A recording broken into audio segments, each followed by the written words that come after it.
اعوذ باللہ من الشیطان الرجیم بسم اللہ الرحمن الرحیم السلام علیکم ورحمۃ اللہ وبرکاتہ۔ عزیز طلبہ، آج کا ہمارا سبق ہے تشدید یعنی شد۔ سب سے پہلے چند سوالات اور ان کے جوابات پڑھ لیتے ہیں، اس کے بعد ہم انشاءاللہ اس کی مشق کی طرف چلیں گے۔ پہلا سوال ہے، تین دندانے والے کو کیا کہتے ہیں؟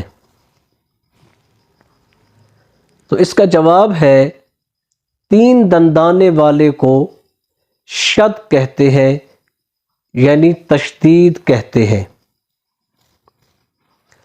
اگلا سوال ہے، تشدید والے حرف کو کیا کہا جاتا ہے؟ یعنی جس حرف کے اوپر شد آ جائے اسے کیا کہتے ہیں؟ تو اس کا جواب ہے، جس حرف کے اوپر شد آ جائے اس حرف کو مشدد کہتے ہیں۔ اگلا سوال ہے، تشدید والا حرف کتنی مرتبہ پڑھا جاتا ہے؟ تو اس کا جواب ہے، تشدید والا حرف 2 مرتبہ پڑھا جاتا ہے۔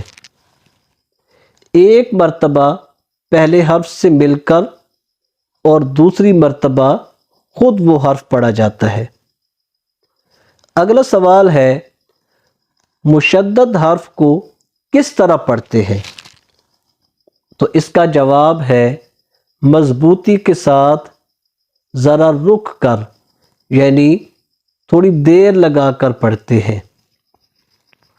آئیے اب اس کی مشق کر لیتے ہیں کہ شد والے الفاظ کو، شد والے حروف کو کس طرح پڑھا جاتا ہے۔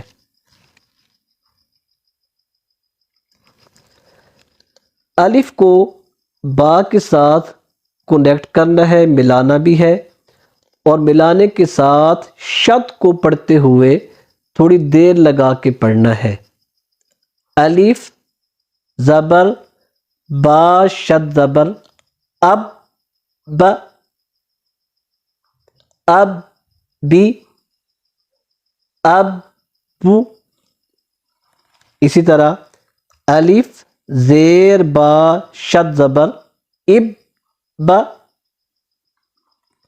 اب بی، اب بو۔ اسی طرح پیش کے ساتھ کیسے پڑھیں گے؟ او ب، او بی، او بو۔ اگر تنوین آ جائے تو پھر کیسے پڑھیں گے؟ اب بن، اب بن، اب بن، اب بن، اب بن، اب بن،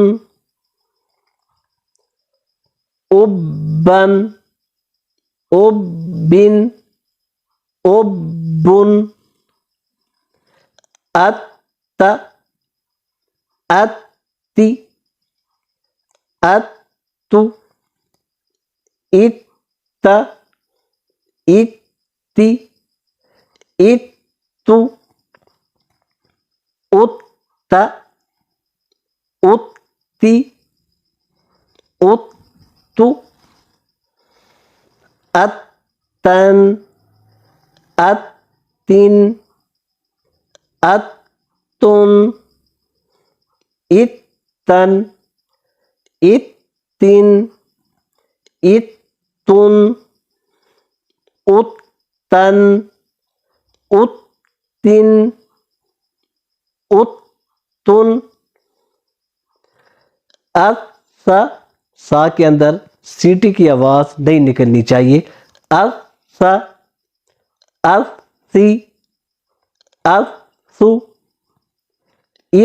سا، سی، سو، سا، اس سی اس سو السن السن السن السن السن السن، اسی طرح آخر تک پڑھتے جائیں گے۔ یہ تھا آج کا ہمارا سبق۔ نئے سبق کے ساتھ انشاءاللہ کل حاضر ہوں گے۔ السلام علیکم ورحمۃ اللہ وبرکاتہ۔